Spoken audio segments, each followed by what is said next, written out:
questions. I saw this post and on Reddit, and it was on our CS career questions, so computer science career questions, and I thought that it was some good advice. So I figured I would share it.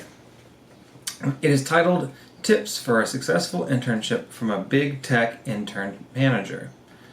Having mentored 3 interns who successfully got their return offers, I've seen many examples of successful interns. Here are some tips for your internship. And I'll just go ahead and have it up on the screen so that way you can see who it's from. Do what is expected of you. Number 1. Firstly, in order to do what is expected of you, you gotta know what is expected of you. If you're a software engineering intern, most of the time you will just need to finish your project by writing high-quality code while not being a jerk. To write high-quality code, look at how code is written in the code base and follow the conventions. Directory structure, naming, use existing abstractions, aka see how things are already being done. Methodologies, procedures, numerology, etc. to other engineering disciplines. And follow that. Break your code into small PRs so that it's easy to review. Nobody likes reviewing PRs, which are thousands of lines long. Write tests.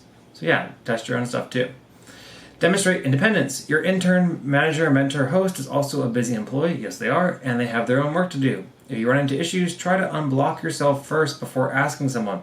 Look up internal documentation, look at existing parts of the code, and see if you can follow similar approaches. Again, seeing how things are already done and mirroring. If you're still stuck, then ask. Post in support groups, chats, and share your high-level goal, the approaches you've tried, and why they didn't work. This helps people to help you. It's okay to ask more questions at the start as you're new, but it should get less frequent over time.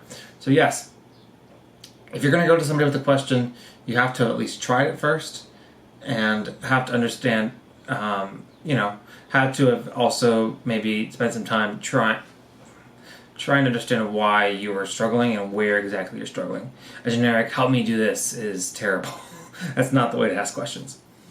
Number 3, take initiative and ownership of your project. Rather than waiting for tasks to be handed to you, look at the roadmap or create one if it doesn't exist, and keep working on the next item. Break down the project and create tasks for yourself, closing them when completed. Be your own project manager and product manager. Keep a log of the work you've done. This will be super useful if you have to write a self-evaluation at the end of your internship. Also, it's very useful if you're trying to build your resume. It's good to have a good description and catalog of the things that you've done, because you might think you'll be able to remember them in the moment, but you won't. Also, I use Trello for my task management at work. Whatever task management software or planner or whatever you use in school, take that to the max and really be dedicated with that with your work. It's also really helpful to know what you've accomplished whenever somebody asks you what you've been up to, because somebody might ask you what you've been working on. 4, communicate well. You should be the best advocate of your work. In large companies, peer feedback is taken into account for the internship evaluation. Tell your team what you're doing, make occasional updates about your work, and give others visibility into your work and demo your work during sprint meetings.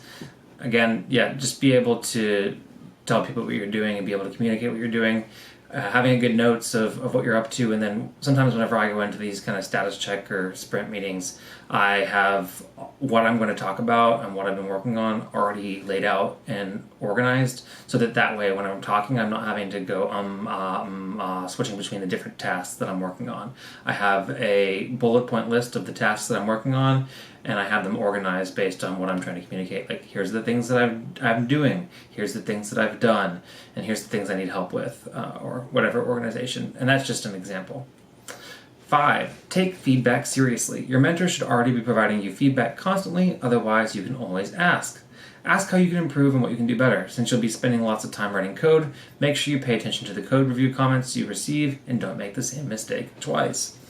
Maybe even keep a notebook of the feedback that you've received. In my email folder at work, I have one folder for all the kudos and the praise that I've received. I have another folder for all the feedback that I've received. And I keep notes in my planner of times when I've received feedback, and might be something to consider. 6, over-deliver on your project. If you're delivering your milestones ahead of time, instead of chilling and sticking to the schedule, finish your project ahead of time. This gives you the opportunity to pursue other things, like maybe meeting with people that have impacts on your career. You can work on stretch goals of your project, think of new ways to improve your project, and execute on them. Market your project and get people to use it. Iterate on user feedback. Yeah, don't just, maybe if you can, put yourself in a position where you can not just deliver, but you can deliver already having had feedback whenever you are delivering. Do what is not expected of you. Of course, this doesn't mean negative things, but do things which people don't expect interns to be doing.